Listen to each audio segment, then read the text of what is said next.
Today we'll be talking about the top 3 big ticket items hardcore Tacoma fans wanted to see on the 2020 Tacoma, but were left stranded.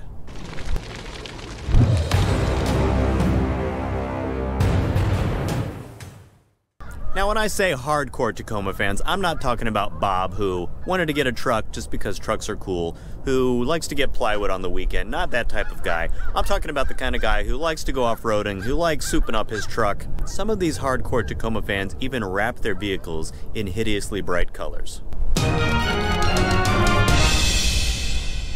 What are some of these people thinking? Don't you do it.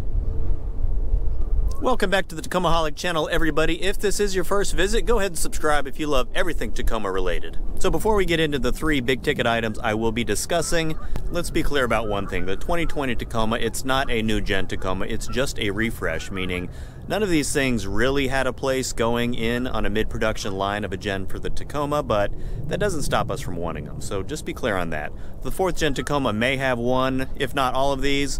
We can only wait and see. And of course, if there is something on my list that I left out that you thought should have been on here, go ahead and comment below, share with the group, let us know what it is. And now that that's out of the way, let's dive right in. And first up, here towards the front of the truck, I think a lot of us would wish the Tacoma would have more power.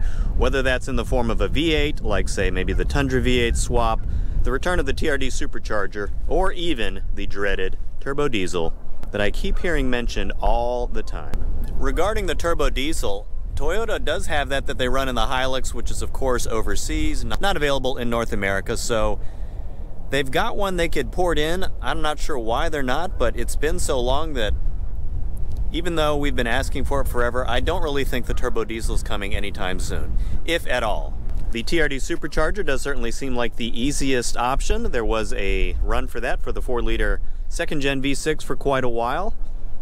And I think they had one available for the 4 cylinders as well, but I have not seen any news regarding anything for the new V6 for the 3rd gen Tacomas. And even for those aftermarket kits, I think those were about $5,000 just for the part, not even installed. So I'm not sure if that kind of power, I want to say it was about 60 to 80 horsepower, if that's worth it for you for $5 grand, considering what else you could do with that money for your truck. And my personal favorite, having a V8 option in the Tacoma would be amazing. Even if it was just a small block like the 5.7 liter available in the Tundra, that would be an amazing option. Seems like it would be easier to maintain.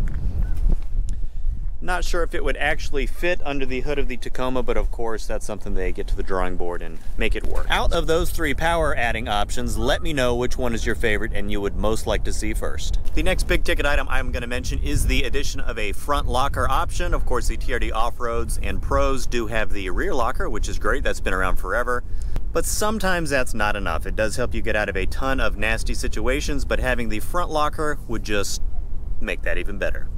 The lack of this one on the 2020 Tacoma does concern me just a little bit, but again, even though this was a refresh, not a new gen, I can sort of overlook it. But when you look at the fact that the Chevy Colorado ZR2 does come with a front locker, it sort of scares me that Toyota's not matching, if not exceeding, what the competition is offering.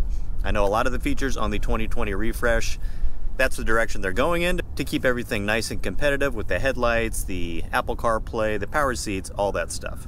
Maybe the front locker will be coming soon. I think that's something most of us, if you get off-road, would love to have as an option from the factory.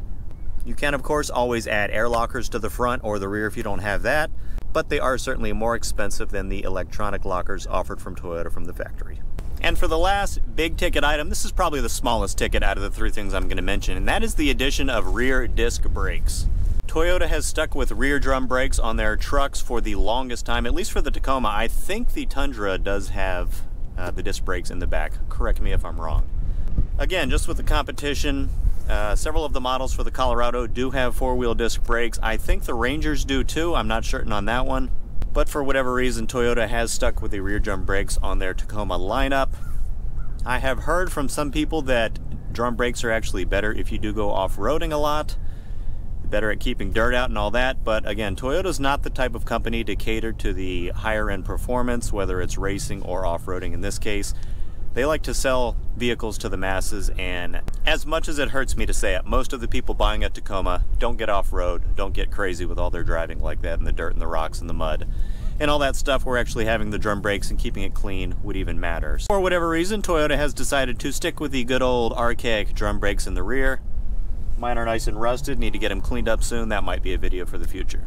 And of the three things I mentioned today, this one seems like it'd probably be the easiest thing to incorporate, even on a mid-gen refresh, just the addition, swapping out the drum brakes for the upgraded rear disc brakes.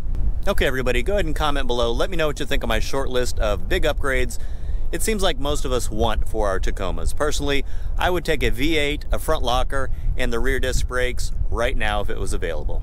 And again, if I left out something you thought should have been on the list, comment below and let us all know what it is. As always, thank you so much for supporting the channel by watching this video. Help me get the Tacomaholic name out there by sharing the video on social media with your friends. Enjoy the rest of your week, and I'll see you in the next video.